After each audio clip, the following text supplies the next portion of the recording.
This is a video on lowering the Trackless Boom Flail and operating instructions. On the Trackless Boom Flail, you have a 3/8 coupler here. Do not take that coupler off and change it to a 1/2 inch.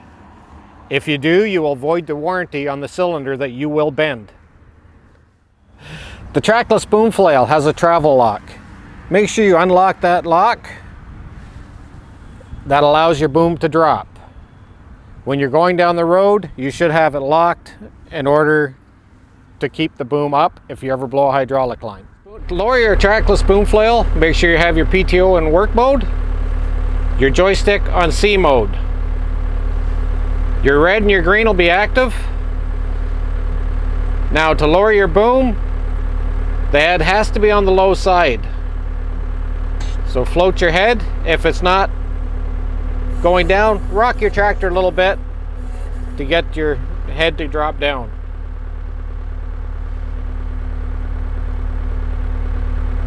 Float your head, we'll set your head down flat. Hold the yellow button in, move your joystick out. That is how you extend your boom. Bring it in, hold the yellow button, bring it in. While you're mowing, you want to be able to see this hole. So this pin is clear from the breakaway. If not, you will break welds, you will bend your boom, and your breakaway cylinder cannot do its job.